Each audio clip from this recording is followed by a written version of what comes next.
Okay, good evening, everybody. This is the rigorous reading. I'm going to have Rosalyn Spencer say a few things about the lit magazine we were running. All right, you guys, good afternoon. Can y'all hear me? Yeah. All right, I'm going to do my teacher voice. I can't do the microphone. First and foremost, I want to thank each and every one of you for coming out for the reading. I have been doing advocacy work, whether it's literacy, whether it's public education, union work, creating arts integrated education grants for the last 20 years, and this is my love child that I have been incredibly thankful for being able to work with JP over the last 8 years. I said, I have a dream, I have an idea, and JP was like, let's go. We are incredibly proud of this work. The rigorous was an accusation that over the years working in advocacy and working in public education, it was always thrown at me whenever I was ready to bring works of art by the BIPOC community. The first question was, is it rigorous enough? Do you think you'll be able to teach it? Is it going to land with the students? Are you sure? Are you sure? Are you sure? After a while, as I moved more further up in administration, I got tired of it. So this magazine is a love letter to all of you. I want to thank every artist, every writer, every author, and every musician that contributed. I want to personally thank you. You have been a source of inspiration. And I hope to continue that as a source of inspiration for all of you. And that you keep visiting the website and you keep sharing the art with everyone. And once again, thank you. I truly appreciate it.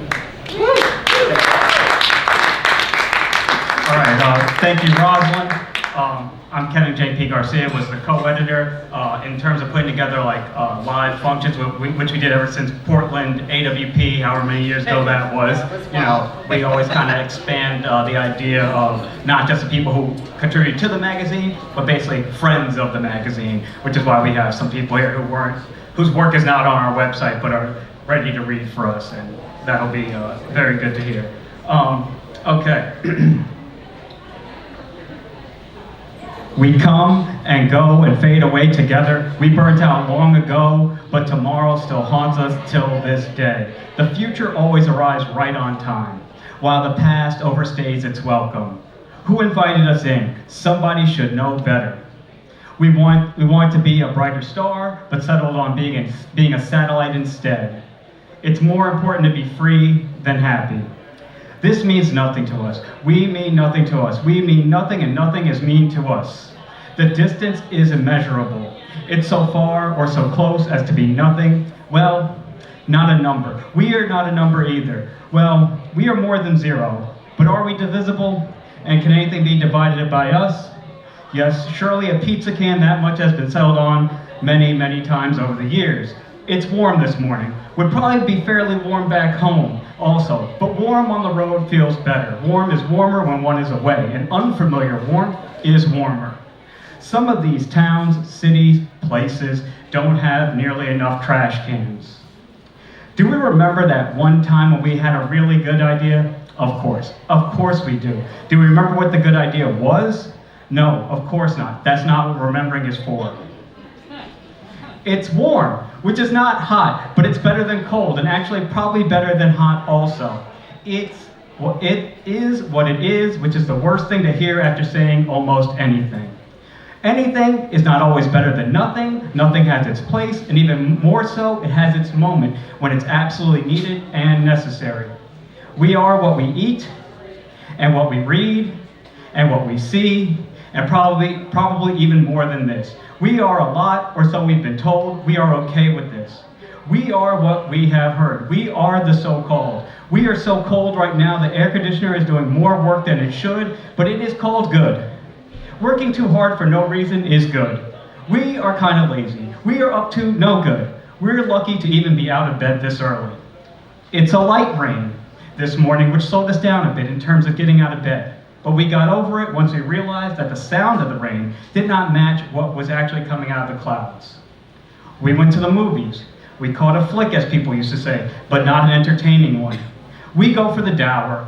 We watch the documentaries that will be forgotten in a few years, the documentaries that will win awards but never be seen on TV, but instead might find some home on some obscuring streaming site, or one we'll have to rent or buy it online. The knowledge gained and emotions created will be questioned as nobody else knows what we're talking about. We'll turn to each other knowing that this, as well as many other moments, we only have with each other. Our memories are ours, and mostly ours alone.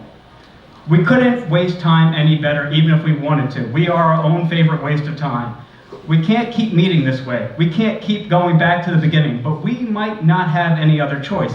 It's possible that the beginning is always in the future, and that's just how these things go. It's out of our hands, which is the best place for most things. We've been known to be accident prone. At this point, most stories begin with a bump, and then it's all cracks to avoid all the way down the rest of the road. We made this about us. We didn't want any part of this. There's not much of a breeze. Leaves can finally have some peace after the fall. Hair can stay mostly in place. The paper cups can remain here for now to become a part of an early morning pastoral. The sidewalk is always a bit ekphrastic, as each block is its own crock, sentence, stanza for those who know how to translate it. We wanted to be a dead language, but settled for dying instead. We're on the road to WrestleMania right now, and yet we're also expected to care about the full moon and the education system, as well as the elephant in the room. Nothing stopped us for the last 2 mind-blowing season finales, and nothing will stop us for the next brand new episode dropping this Sunday night at 9 p.m. Eastern Standard Time, 8 p.m. Central Time. Can't catch a break that doesn't come with commercials these days, and that's okay. Sometimes it's hard to know what to spend all of this lack of money on. Our work is not fragments. We are fragments. The work is whole and cohesive, one long unit with a beginning, middle, and end, as so defined by its page numbers. We're just 2 pieces in the box, not even the last 2 pieces, just 2 pieces. We look over our shoulders and we watch our backs. Okay, that's good for me. That's plenty for me. I'll move on to everybody else. We're going in alphabetical order. Intern will be up next. Food will be here soon enough. So. Oh, it's here. Well, then enjoy and enjoy intro.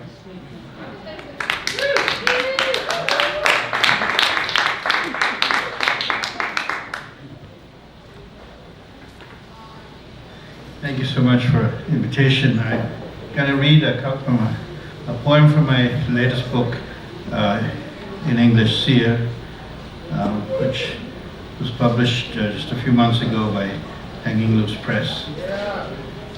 Yeah, and it's my 4th book with them. And, my mother passed away last year in January 25th, and I spent the pandemic with her. We lived together, and I was privileged to have those last years with her. Mother in tongues. Mother has gone back to the kitchen, where she needs 2 pounds of cardamom, a cup of cloves. She will make love cake again. This is Christmas in January, and she's visiting her daughter in California. Where are you, Mummy? In Templeton. Who am I? Indran. On Tuesday evening, her body burning, she began to speak in tongues, to invoke the Holy Spirit. Taklata, taklata, taitata, taitata. We called 911. Ambulance and paramedics came, along with 2 fire trucks. I have become expert in friendships between these groups of first responders in America, where more elements give security, jack up costs. In America, where we move to live than die. America, taklata, taklata, taitata, taitata. Thank you. Bleeding. Do you realize that for every hour and day you do not reply, I turn to the screen and write and write? You complain I've gone mad, composing 4, 5, a half dozen poems after dawn breaks and the light reveals. But what tower are you building in the desert, away from the prying eyes of everybody, except those of God, who wanders about with his measuring tape, assessing your progress against that last attempt, which unleashed all the languages? Your silence is not golden. I'm at a loss thinking without recourse of my mother, who is brushing her tongue until it bleeds, although at least she listens to my scream. Exercise, read, engage your mind. You and I, mother, will beat this amnesia. This is our special gift, to stop the decline, to write, even if nobody replies. Thank you. I read a poem from my other new book, The Runner's Almanac, which it's about a walker who's walking the proverbial 10,000 steps, and the muse is the runner. So there's this dialogue between the two throughout the book. There's one poem called Strider. Keenness of feeling, desire to speak overwhelming as I search for the right form to express overflowing need, to banish sleep, wake up running, dancing, to Graceland, Aqualung, Lola, Yellow Submarine, and to you on the trail, sauntering in my sleep, then trilling and mourning, bird song sporting, rabbit ears keen for the almost silent step of the photographer before dashing off into the brush, fawning deer, surprised by the spring, drinking, woodpecker, even stopping its relentless eating just for a minute as you run by, as you run this poem into a state of atonement, of salvation, of bliss, at the miracle of life popping out from the dark, tangled interstices of melancholy, where my heart had found it until you whistled by, striding.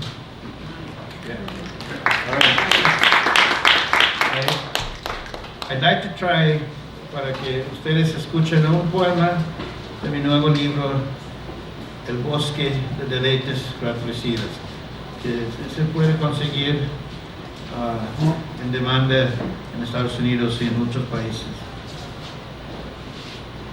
Un breve poema que se llama Sin excusas. Sin excusas, sin remordimientos, sin pasos atrás, sin zapatos, sin temor, sin tristeza, sin desespoir, sin nada, sin todo, pero con amor, con valentía, con ilusión, con esperanza, con el canto en la lengua, con los jóvenes adelante, con la vida para vivir cada minuto y momento e instante, contigo, ahora, no en el pasado ni en el futuro, contigo, aún en la pantalla, aún en la palabra, aún en la memoria, ahora contigo. Vamos a hacer que el cerezo florezca. Vamos a viajar aquí, allá y aquí de nuevo. Vámonos, lleguemos. Thank you. I'll finish with a poem from the migrant states. You know, I wrote this book and it was published by Hanging Loose in 2020. It remains in print and it's, I have copies of my books if anyone's interested.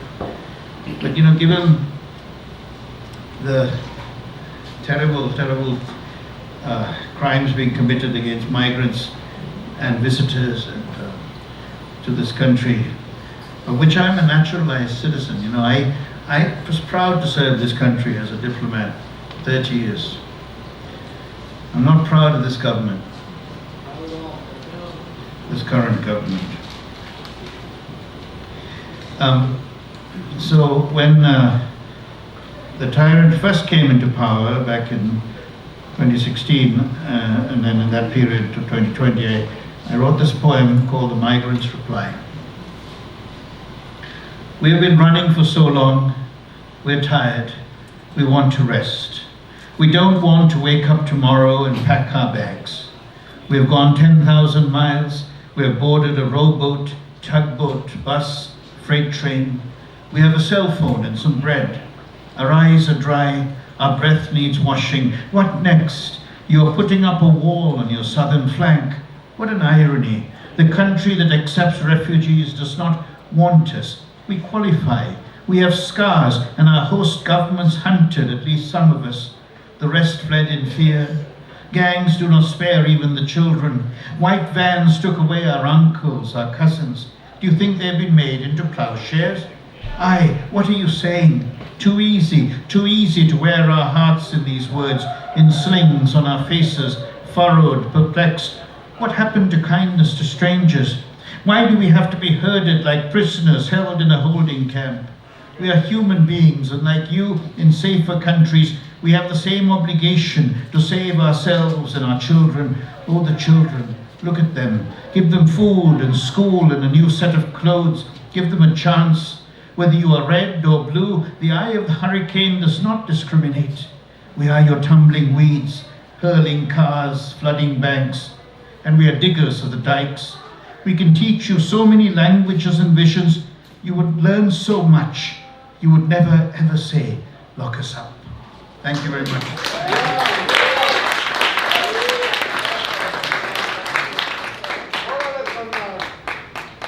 Gracias. Thank you.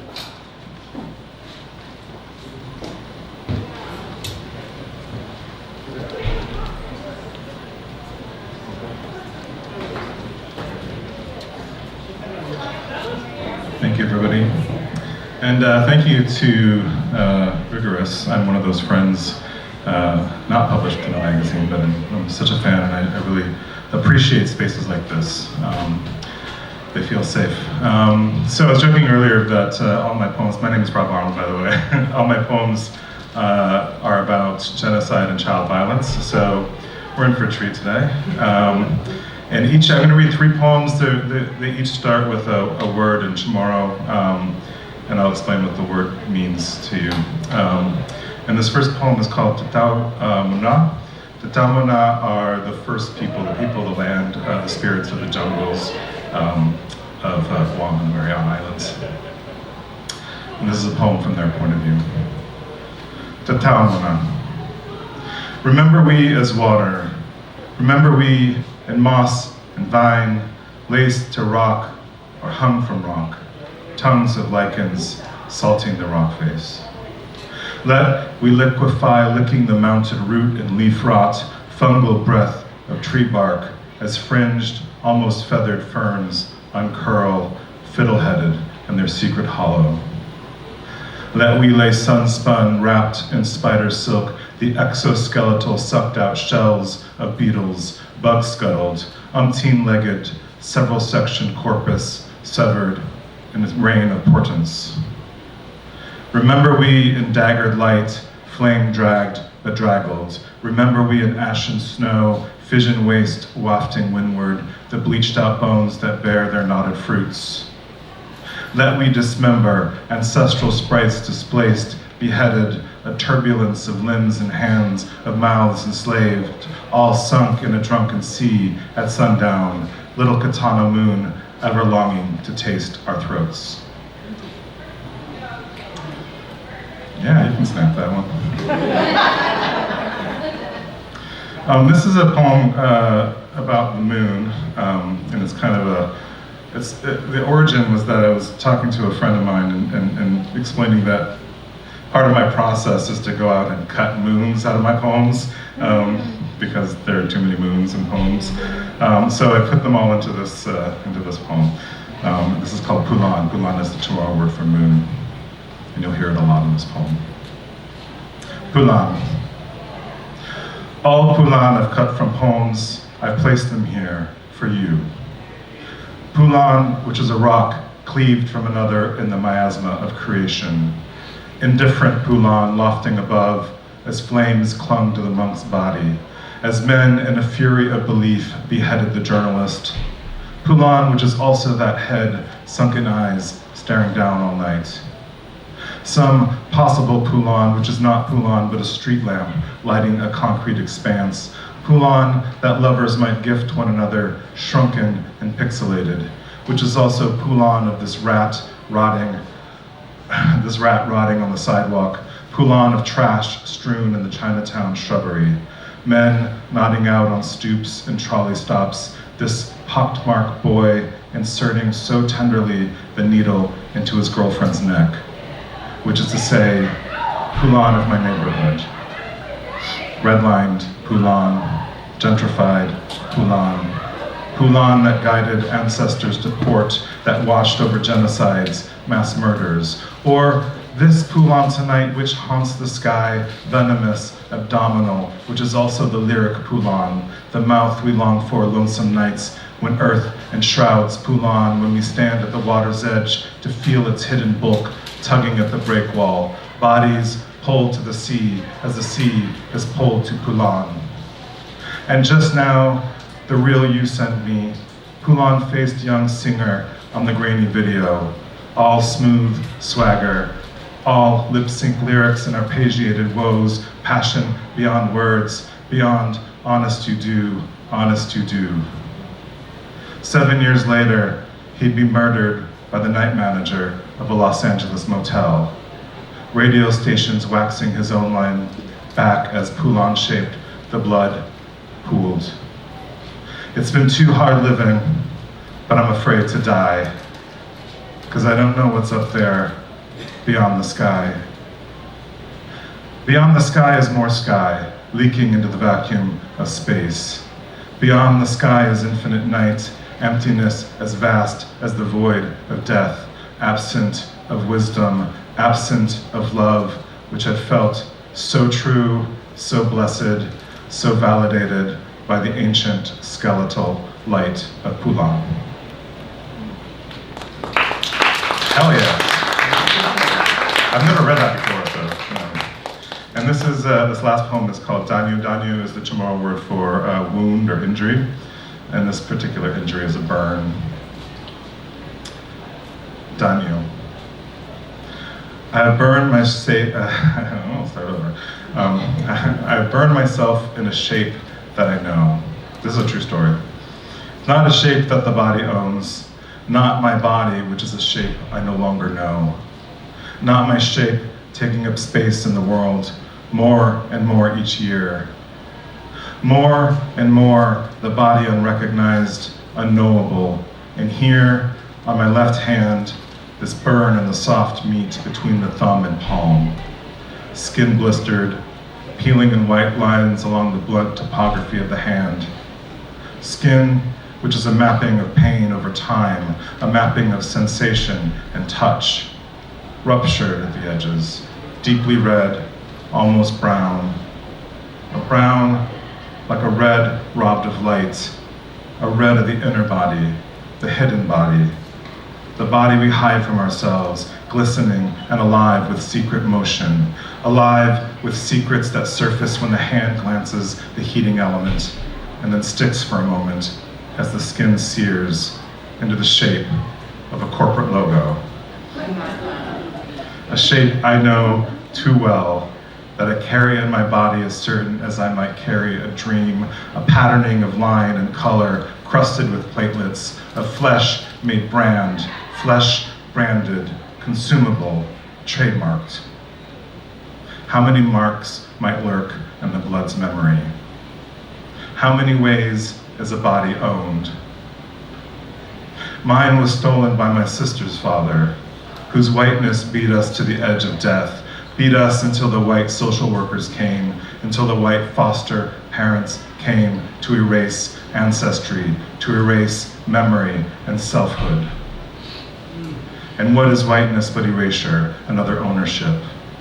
What is whiteness but a passage, a passing, an ignorance passed to me, ignorance fueled by my own imperialism, self-empowerment, my blood, which has forgotten its ancestral name, which contains no language, secretes no divinity spelled out in flesh, no wisdom carved on the meat of my being, only this symbol burned into me, which will darken in places, then fade over time, just another wound as healed as history.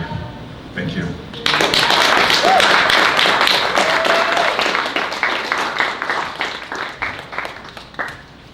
I don't know how to go the right way, so thank you, Rosalyn. Thank you, JP, for creating this space. I'm going to do this in 3 parts.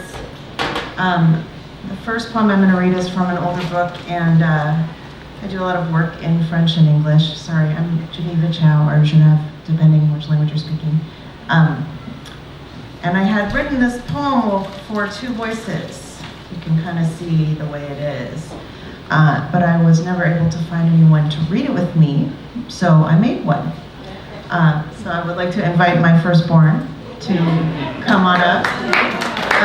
This is friends or Laurent, depending what language you're speaking, Chao. And we're going to read this piece from my book, One of Us is Wave, One of Us is Shore. Mike, you want to check it out? Yep. Okay. Yeah, we have to flex on how tall we are. It's very important. We speak On in parle distorted d'affinité, sympathy. tordu, the La langue tordue warped with d'influence. context, Du influence, contexte au surround, milieu. le contraire des The couleurs opposite of libres colors sur fond that du vibrate complément. against a background Ainsi le bleu of other sur fond colors. orange, Blue le vert on orange, sur fond rouge. green on We red. twist On our se tord tongue la langue to please the pour idea plaire of à what son will idée, de please ce the qui va other plaire à qui l'autre, puis prendre who may les mots catch par words hasard like jamais chips, abolis, des jetons happenstance. qui te flottent Your blue dessus, becomes d'une less blue incertitude, sur ton fond de bleu moi, et moins bleu bleeds on my to body. green. Ce If changement there is vert anything qui here, existe ici, let it be un glossed sens over à part mes with cinq, layers of glaze, on le suit swathed de joie. with joy.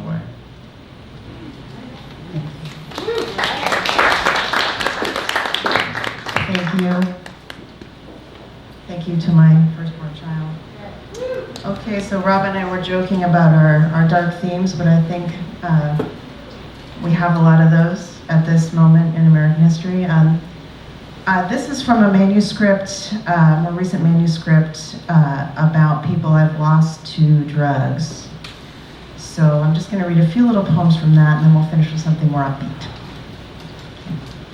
A message, a ping, a voice on the phone, hesitant, tonal shift, the volumes of silence, the volume of words, torrent of explanations, of emptiness.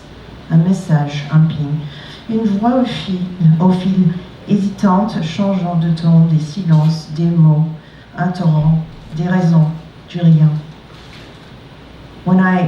Where was, but time, quand je, où était, mais le temps, néanmoins, désormais, tant pis.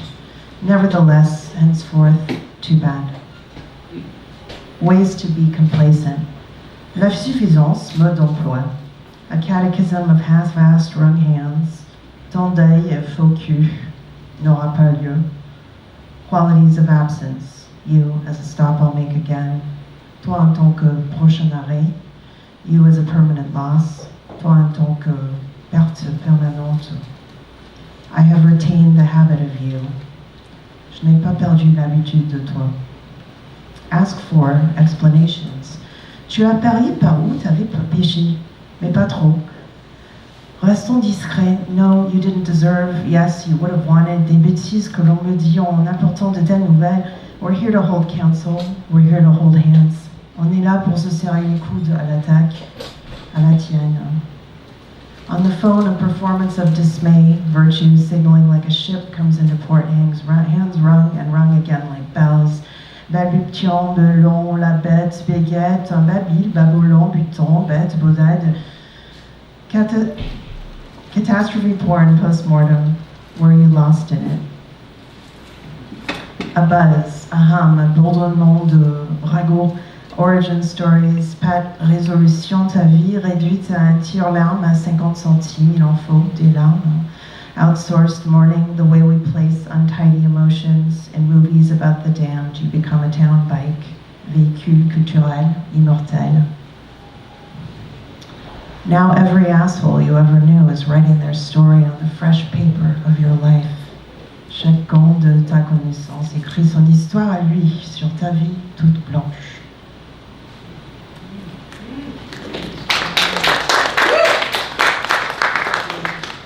Thank you, and I live in Los Angeles. I live in Northeast Los Angeles. So I had an interesting January, and you know, I think that the grief that is overcoming us as a nation was literally raining down on our yard in the form of people's lives. So I'm just going to read a little poem that I wrote as part of the Le Foco Chap series. I don't know how many of you are familiar with that, but Bill Elligratson, who's a Chicago poet, did a sort of an anti-Trump chapbook set in 2016, and then this series put together an anthology. And I don't know why I keep contributing to it, because every time I try to leave the country or come back in, I get searched. But here we are. By way of explanation, many of you are from the Southeast and already know this, but I did not know, because I'm from the West Coast, that bless your heart doesn't mean bless your heart. And I learned that from a friend with relatives in the South, and so this is for her. It's called A Poem for the Most Important Man in the World. Los Angeles, 10 January 2025. Dear Donnie, I get it now for the longest time why anyone with as many golf courses and casinos as you would want to ride around in Air Force One, being in charge of all the fractured dreams and resentments that are America escape me. Why not just bask, I thought. What any normal person would do is shut your eyes and turn up the music. But that's not you. You're a different type of guy. Bigger. You need more, not just your voice in every speaker and your face on every screen, but to matter. I get it. It's human nature to want to matter. And if the only way we can do it is by flicking a lighter at a sleeping person and watching them burn, or kicking a paraplegic when they're down, or grabbing them by the pussy, or bankrolling a foreign war, that's what we do. You need attention. My grandfather used to swallow a bottle of pills and go sit out on his front stoop so they could pick him up, pump his stomach. He just wanted someone to take notice. Maybe your way is better. My grandmother waited until he went 2 towns over to buy her favorite strawberries and shot herself in the face. Your way is definitely better. No one's gonna stop you in your tracks, crestfallen, the strawberries scattering on the ground. No one's gonna catch you sleeping. Your voice is in all our ears all the time, currently jeering at the governor as if the farmer's ire about almonds had caused epic drought and winds. Maybe it does. Everything is connected after all, and we don't have the attention span to notice. The city is burning. The world is burning. And all we can see is you, orange gold and ubiquitous, like the Taco Bell in the movie where everything is a Taco Bell. You're good at what you do. Most of us care a little too much, invest energy in futile things like gardens or libraries or poems or paraplegics or children who might not make it anyway, or who might grow into something we dislike, or buildings and bridges that might go up in flames tomorrow. Many of us will be found with that garden hose still clutched in our hand, ashen and silent in rubble. And for what? Nobody hears that last wish we send out, however much we loved whatever we failed to save. But you aren't trying to save anything, which is why you're winning. I get it. You're great at what you do. The best. Fantastic. Your cadence is in all our mouths, maybe even forming those worthless wishes. We can't help ourselves. We who can't stop loving each other, or that child who might not make it, or who might turn out to be someone else who doesn't metabolize love. We're fettered with the garden hose and the pool pump and the cat carrier and the frantic chickens and the wounded cougar, a bunch of attachments trailing behind us, getting stuck on things. Eventually we'll stop moving. The wind howls and you're still talking about how the burning homes and hearts and all that love and history turned to bits of gray and white on the wind is our own fault. And we're still sweeping up ash and praying for rain and weeping for the grief of people we've never met and the people we used to know, wondering if we'll make it out alive or at all, and if anyone will feel all the beautiful wishes we're whispering as we go about these humble tasks, playing a kind of Russian roulette we all have too much stake in, counting all the things we love and can't live without, or preparing to live without them, if only we make it out alive. That's the secret, isn't it? Nobody leaves alive, but everyone gets one call, calls out to the most essential person, the person whose voice they crave when hope is gone. And the human heart is hungry. We all want to be that most essential heart to another heart, their prayer as the plane goes down, the wish they send up into the sky as they smolder. I get you, Donnie. You've got a big heart, that's obvious. So hungry. A big, gaping maw of a heart, and you're never going to be that guy for anyone. So this is how you get there. Be the one guy a whole nation can praise or blame, but no one can look away from. Be the motorcycle accident on the interstate and engulf us all in your flames. Bless your heart. Bless your hungry, hungry heart. Thank you.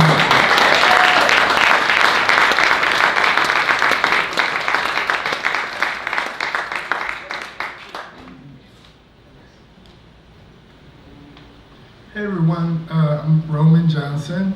I'm going to read some poems that have to do with ecology, sensuality, erotics, and artificial intelligence. So a lot of a different hodgepodge of different things. I'll first start with this poem that's really an anti-love poem, and it's after a poem by Carl Phillips. It's called Hockey. Hockey was an effervescent thing. To hold the black disc in my hand and then smash it with a stick and watch it warble into timelessness, into the distant white. To have balance within, finally, the mattress you spoke in the morning, and watch the shade of your hands shine as you talk about the practice of letting him go. And I wonder if you loved him after deleting that contact from your phone, and remember the making of things, the aroma of the meal we made, rosemary, beef stock, carrots, fingerling potatoes, Angus beef, soy sauce, peach cobbler for dessert, and a bottle of Prosecco wine whose sweetness I can taste at the back of my throat, like the familiar emptiness I felt when I was with you, or the sprung rhythm of time where I was 20 and not nearly as comfortable with being alone. I dream your ancestors spoke to me, you said, half asleep, and I questioned how sex could bring you such spiritual clarity if I should lean into this rush. Somewhere there was infatuation. Do you recall too many moments spent explaining to you a reality you can only inhabit through the body of another, and pretending there would be a moment where I would stop teaching and see past the blinding light that told me I can curb the bristle with force with what the sound of what things are, the pine trees, the hyacinth bushes, the chokeberries and silver river that turns in the park where I'm alone again, and I see my breath on my hands and feel the restraint in my body untighten and release the need to make contact. Dear goalie mask of memory, dear bristle moss, kind moss, I'm learning to abandon regret that the crisp air and the solid ponds make less aching, to hum a tune and not be consumed by it, and copy the birds around the maple tree you sit upon and watch them move, not worrying about a thing. And some call that living, the last glow of the morning before that first darkened cloud, just below the branches, just below the bramble of branches above. I dreamed I felt good about myself again. Blue jays, the moon hiding behind the sun, just enough to know.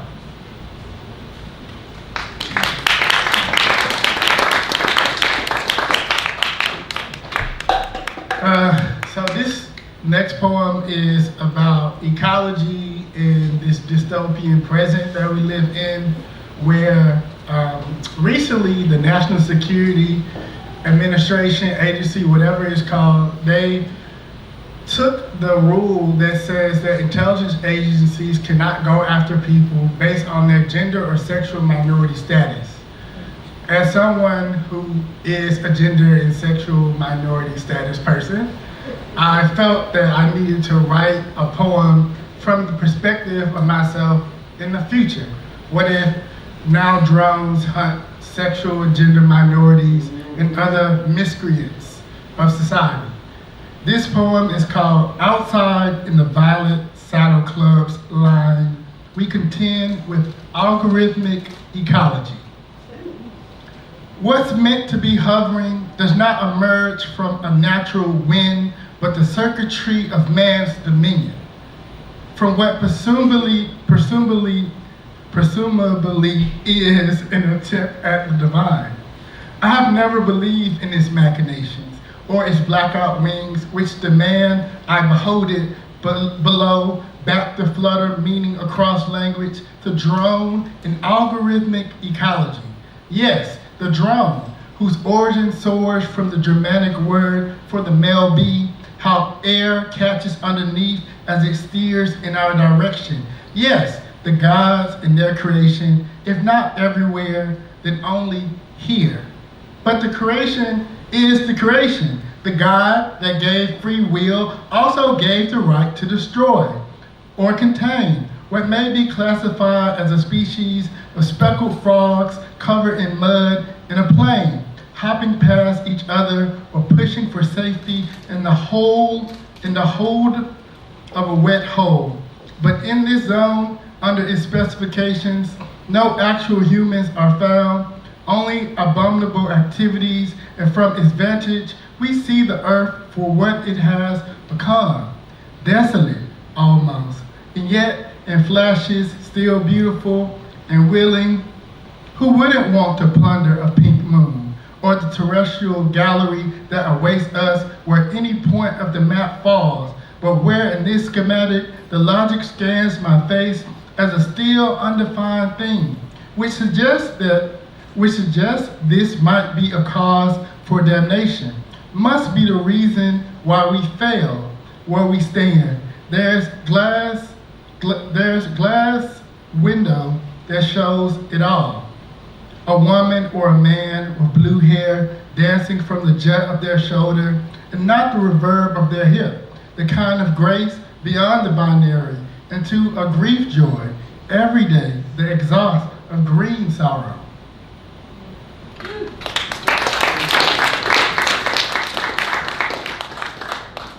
So my last longer poem is this poem thinking about history and what if we queered our understandings of conquest.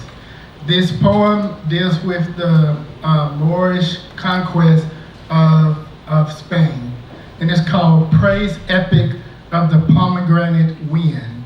And the setting is in Arguedas, Navarre in 1209. I imagine after conquering, Tariq ibn Zaid planted seeds in the ground, or of skulls, Spaniards, like one would do a rose orange or a wild jonquil, battle brown nipples shining like a gypsum moon, those warrior calves that climb sharpness, names carved on a myrtle, a cherry garden with no pier, not even a battle camp ablaze. Oh, the Moors, they kiss. I taste it, and I am the inheritance. A traveler whose lust carried the ocean, and that first hotel room pear feast, the sweat of men, and the thirst some believe to be jinn-inspired, and how holy men have created wars for nothing, but claim bodies belonging to them only in imagination. A silk vision, my initiation, the army of men, the altitude, the screams, one man saying I love you, and the other lighting him a flame, the air still carries salt on tongues, the awful, awful still sea, a moist sun turns westward. A traveler whose lust carried the ocean in that first hotel room pear feast, the sweat of men and the thirst some believe to be jinn-inspired, and how holy men have created wars for nothing but claim bodies belonging to them only in imagination, a silk vision, my initiation, the army of men, the altitude, the screams, one man saying I love you and the other lighting him a flame, the air still carries salt on tongues, the awful, awful still sea, a moist sun turns westward.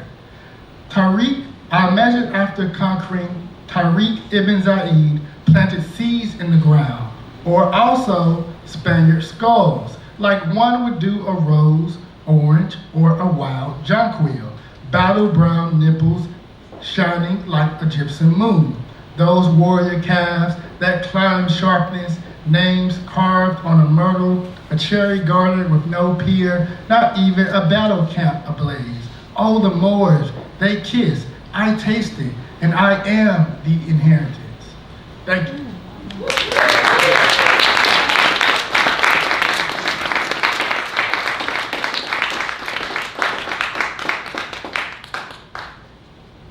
Hey everybody, how you doing?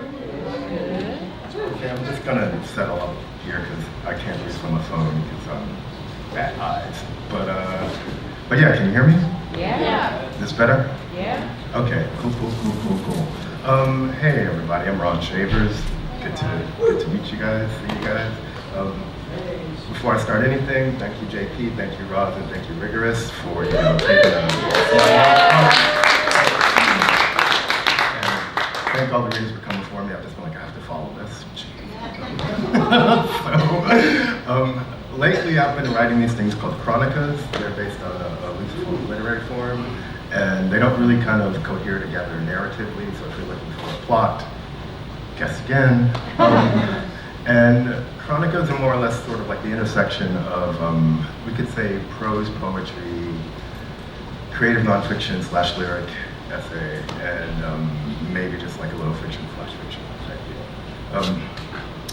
And with that, I just won't really say anymore, and I'll just start. Chronica of a later date and time. I sometimes want to smack Americans and shout at them, how stupid can you be? But I don't, because their response will inevitably be some version of, hold my beer. Moments later, she hit the send key. Dangerous, she muttered to herself, half in fugue, reckless even given the stakes involved. But in order to set things right, things had to be set in motion. Lasai. It's always the so-called literary realists who claim that by the end of the novel, people should change. But if the novel were indeed realistic, then no one ever would. People don't change, they just make new, unique excuses for their behavior. Religious wars are never about religion. They're about who, or rather, which subset of which selected group can have access to unmitigated, unfettered power, the supposed right to act with impunity and self-police. So when I hear one of these Christian sects start whining about values and their values being under siege, I'm instantly made aware that what they really prize is the right to tell any and everyone else how to live and what to do. July 13, 2004. These damn kids today. When it comes to this sort of thing, the first, last, and only rule is, if you're gonna shoot, shoot straight and don't fucking miss. What I really find depressing is that there are so many motherfuckers out here describing both themselves and their work as progressive, as anti-capitalist, as anti-racist, inclusionary, and liberatory on Blue Sky, on Insta, on TikTok, on Threads, like it's not hypocritical. Using the market to critique and decry the market is still engaging with the marketplace, dumbass. Or maybe it's just because I'm intensely private. Hey, writer friends, quick question. It's not agoraphobia if I keep on telling myself that the reason I'm not leaving the house is because I'm working on a project, right? Yeah, I'm living the dream, but the thing about the dream is the dream changes daily. Deputy name, Claire de Ron. Aesthetically interventionist name, Ron Eastside of Resistance. Name as if I had any other, the theoretical germ. Name if I were ever to vote Republican ticket, Benedict Ronald. Lord of the Rings name, the one true Ron. 23andMe name, Ron Jordan. Legendary Red Lobster racehorse name, Cheddar Biscuit. Senior director of a not-for-profit name, Sir Lunch-A-Lot. CEO name, Putney Swope. Aesthetically pure name, Art for Art's sake. Jamaican anger management name, Bruce Banner. Name if I'm into it, I'll fucks with it. Conservative collar suburb name, Trad Chad. Name cause I'm not like y'all, built different. Awash with representations, totally exhausted by it and equally exhausted by them. Let us move beyond the symbol of the thing in order to see and know the thing. De La name, plug Ron. Name that should scare most Americans, but they're just too damn dumb. Ron Antoine de Saint-Just. Yet another signifying monkey name, Hall of Mirrors. Demonstrably academic code name, R1. Name et dominaire, Ronde. Macho avian name, Heron. Name that's both a blessing and my curse, Anamorphosis. Name of me at my occasional worst, Briss.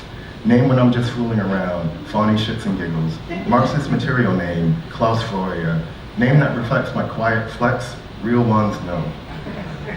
And yet, because by now and yet should be expected, how less complicated would it all be if we just admitted that the true subject of the object, or any object for that matter, is subject to it? Radiohead name, Ron A. Secret Chica name, Ronnie Da Silva. Sassoon's Jeans throwback name, Ooh La La, they Ron. Super superlative name, Ron-tastic. Politically expedient name, False Prometician. Alcoholic ad man name, Ron Draper. Executive name, C-Suite. Drugs only name, California Sober.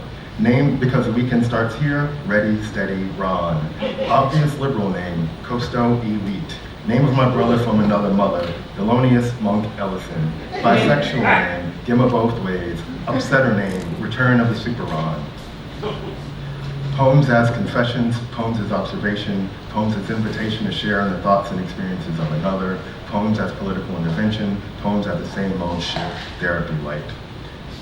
Because I studied the history of the English language and English composition, sometimes I'll start a sentence with because. And here, hidden in plain sight, is the secret of the work. Return to the Chronica at a later date and notice something completely, deceptively new. For although produced at a certain point in time, what is a Chronica if not literal evidence of four-dimensional poiesis? What she sent. Can you imagine just how much of a radical act it would be to conceive of black masculinity as not oppositional to the idea of femininity and the feminine, or whiteness, or the West, as not, black masculinity is not oppositional to anything at all? Can you even understand for the culture and your psyche just how liberating that shit could be? What would you do, how would you live if you knew what decolonization feels like? And yet, I'm still the Ron that the builder refused, because on November 5th, 2024, those dumbasses ruined it for all of us. September's Chronica. And in a surprise twist, the political quote of the year goes to Nnedi Okorafor, who succinctly summed up all this short-fingered orange nonsense when she wrote, "It's a cult, full stop." Despite my brattiness, my standoffness, my apparent air of superiority, etc., I'm still possessive of a great amount of Negro paranoia, so to speak, as if I'm guilty or know I'll be accused of something before the fact. It's a consequence of growing up and living in the Eastern United States, where societal double standards forge my double consciousness. But sometimes the old songs work best, so if you want to play music, then you can play music. If you have the people that you want to play music with, then you can play music. You know what I mean? And all the friends that you once knew were left behind, they kept you safe and so secure among the books and all the records of your lifetime. Nick Drake. As an artist, the thing that paralyzes me most isn't a fear of irrelevance or of not being understood. It's the fear of artistic or aesthetic repetition done to highlight a style. And yet, and at this point, would you expect anything less than an and yet? One of the things most consternating about the Chronica is that it doesn't neatly fit into any literary camp, category, or genre. It's a shame, but this reason alone is enough to cause some otherwise quite astute readers to shy away. And what will happen in the morning when the world gets so crowded that you can't look out your window in the morning? Nick Drake. I don't consider myself vindictive. I mean, it's not like I wish anyone cancer. If a few choice people happen to get it, I'm gonna throw one hell of a party. How do you say you're not racist, Southern European style? Question, where are you from? Answer, United States, I was born in Chicago. Question, no, where are you from in Africa? It is a truth, which should be universally acknowledged, that anyone who tells you perception and reality never has your best, perception is reality, never has your best interest at heart. Peak Gemini statement number 217. If anything, I'm often consistent in my inconsistency. There are so many people who praise experimentation, innovation, those who take and make exceptional and creative risks, but they're full of it. They only want what's already been done, packaged in a different way. Only those who truly innovate know how painful it is to have to wait for the world to catch up with you. Amalfi Coast name, Aperitivo. Operatic once again name, Don Ron. Begrudgingly prescient name, Petulant Manchild. Marvel legend name, Spider Ron. Name of the current Supreme Court majority, Plantation Mentality. Name of that Supreme Court justice, wannabe white adjacent. Always bet on black name, the Ron Spades. Future tense name, last name first, Idle Rich. Potato name, Grand de Terre. None more righteous name, God Allah. 2 a.m. name, Skunk as a Drunk. Skunk as a Drunk. Name from my many years of spycraft, R.E. Dacted. Name that I'm truly shocked didn't come to me earlier. Daddy Issues. Much maligned medieval prophet name, Ronstradamus. Name because I'm trifling, y'all be tripping. Co-opted queer name, Jess Slay. Organic intellectual name, Kenning JP García. Live at the Disco Fever name, Lovebug Ronski. Name of the bastard child of Louis Cans, Ro Coco. Bastard child of House Chanel name, Ron Coco. Name that holds everything back and keeps us all down, Whititude. Name when the Italian kids sing about me. Rone Shavers come fa.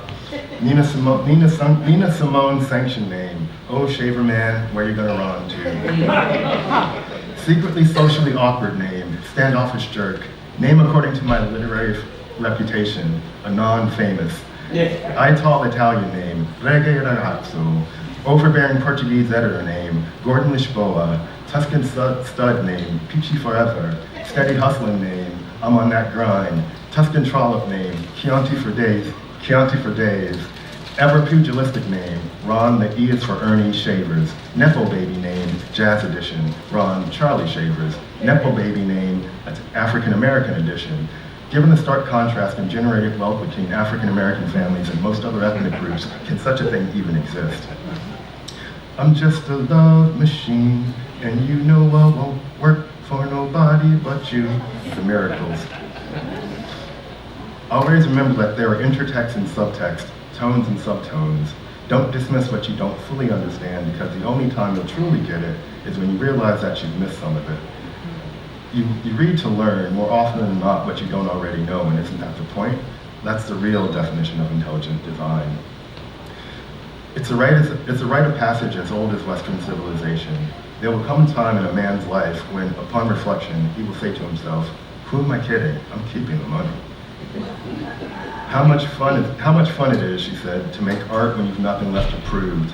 I looked down at her, then back down at the work, and then, only in my mind, slowly closed the book, resigned to the fact that my greatest achievement was a series of competent failures. And yet, sometimes the old incantations work best unless it's true. Any day now, anyway now, I shall be released. Thank you.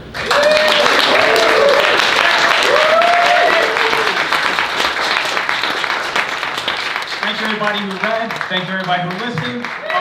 Tomorrow we have Form and Discontent. So if you want to talk to us, we'll really be there talking about our form. We'll be talking a lot more politics tomorrow. So that's then, and enjoy the rest of your night.